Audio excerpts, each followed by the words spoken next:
There are lots of different ways to cut fabric from yardage. Some of them are a little bit more straightforward. Some of them are a little bit more complex, but they allow you to minimize fabric. One of the reasons that Mathless is so powerful is that it allows you to choose the amount of complexity and the method that you want to use for your cutting instructions so that it's tailored to exactly how you want your patterns. Right now, there are 3 different ways that you can tell Mathless to calculate your cutting instructions.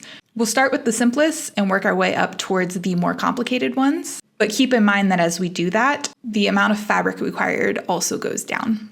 So it's definitely a trade-off between simplicity and minimizing fabric waste. The first option is the simple. And with all of these options, you also have the option to turn swapping on or off.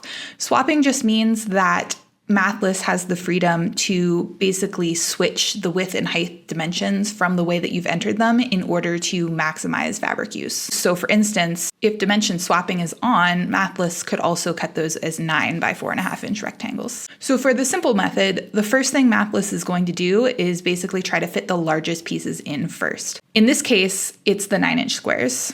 Now you can fit 4 9-inch squares on one 42-inch wide with a fabric strip. So we're going to need 2 of those in order to fit 5 of them, and they'll end up getting placed into the yardage as you see here. Next, it's going to fit the next smallest piece, which in our case is the 4.5 by 9-inch rectangles. If swapping is off, it has to cut those as a 4.5-inch wide strip and then subcut them into 9-inch rectangles. In Mathless, the first dimension will always be your strip width, and the second dimension will always be the subcut height. Again, we'll need 2 width of fabric strips in order to cut the 5 rectangles needed. Lastly, Mathless is going to fit those 20 4.5-inch squares. We can fit 9 of those per width of fabric strips, so we're going to need 3 width of fabric strips in order to fit all 20.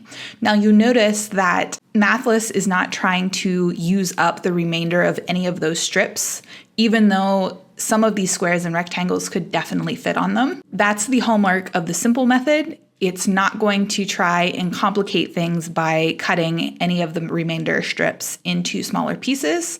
Each width of fabric strip is going to yield 1 piece dimension, and that's it. This keeps your cutting instructions very simple, but it also wastes a lot of fabric. Now, if I use the simple method with swapping on, here is what that might look like. In this particular instance, we don't actually save any additional yardage, but it does reduce the number of strips that you have to cut. And so what you see is that Mathless has basically swapped those 4.5 by 9-inch rectangles so that you're cutting just 1 9-inch strip instead of 2 4.5-inch strips. The next cutting option is uniform width cuts. And we'll go through this first with swapping off, and then I'll show you how it might look different if swapping is turned on. The uniform width cuts method basically guarantees that you will not have to cut down any of the strip widths for subsequent subcuts. I'll show you what that means in a minute. So we'll start off the same way we did before, fitting the largest pieces in first. Again, those are the 9-inch squares, and here's how they would fit. Next, we'll fit in the 4.5 by 9-inch rectangles. In this case, swapping is turned off, and so we have to cut new width of fabric strips. We can't just fit them onto the remainder of that 9-inch strip, because that would mean swapping the width and height dimensions, which we don't want to do. We'll need 2 4.5-inch width of fabric strips in order to cut the 5 4.5 by 9-inch rectangles needed. Lastly, we'll fit in those 20 4.5-inch squares. Now, because the 4.5-inch dimension matches the 4.5-inch dimension on the strips that we previously cut our rectangles from, I can use the remainder of those strips to cut as many 4.5-inch squares as I can before I start cutting additional 4.5-inch strips. And then I will cut as many subcuts as I need until I have my 20 4.5-inch squares. Now, if I turn swapping off, here's how those cutting instructions would change. Because I now have the freedom to swap the width and height of my 4.5 by 9-inch rectangles, I can actually fit those onto the remainder of that 9-inch strip from cutting my 9-inch squares. And so I'll do that, and that basically saves me from having to cut an additional 4.5-inch width of fabric strip. Once I've done that, I will again place those 20 4.5-inch squares in cutting width of fabric strips, as many as I need, until all of my squares have been cut. Because the 4.5 inch dimension does not match the 9 inch width of fabric strip dimension of the first 2 strips, I will not be using the remainder of the strips, even though these squares would fit. You can see that already we've reduced the amount of fabric needed. Even the difference between swapping on and swapping off within this uniform width cuts method, you can see we need 1 less 4.5 inch by width of fabric strip.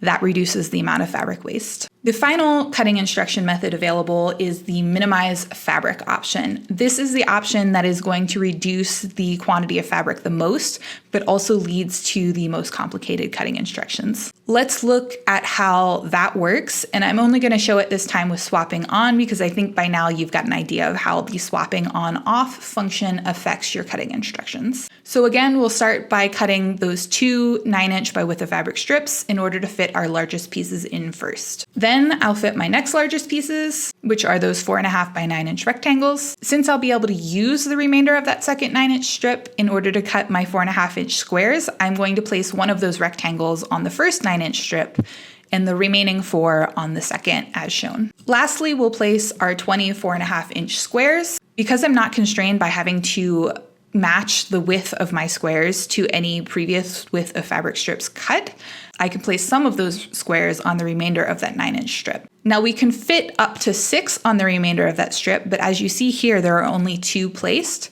That's because even if I put all 6 of those on there, I'm still going to need to cut 2 additional 4.5 inch by width of fabric strips. And because those are already the correct width for the pieces that I'm cutting, I'm not going to have to cut those strips down in width in order to cut the pieces I need from it.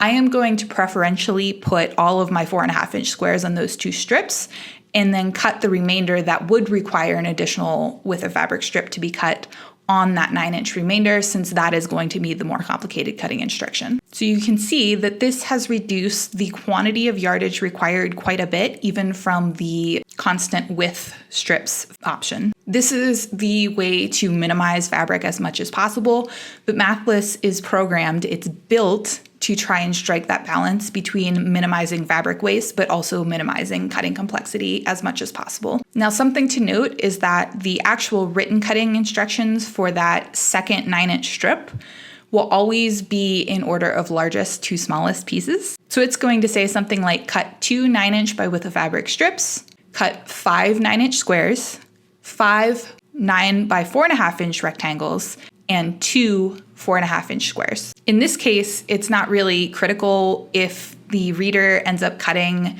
that remainder of the strip into 2 4.5 inch strips first, and then cutting 2 4.5 inch squares from one of those strips, or if they subcut a 4.5 by 9 inch rectangle first and then cut it into 2 4.5 inch squares, as you see in the diagram.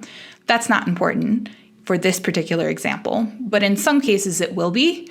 Mathless is always going to assume that the subcut direction, the height, is going to be cut first. So it's going to expect you to cut a 4.5 by 9 inch rectangle first, and then subcut as many of the 4.5 inch squares as you can from that piece. So as long as you follow the cutting instructions in order, cutting as many of the pieces as you can until you run out of fabric, and then starting on the next strip, you will be good to go.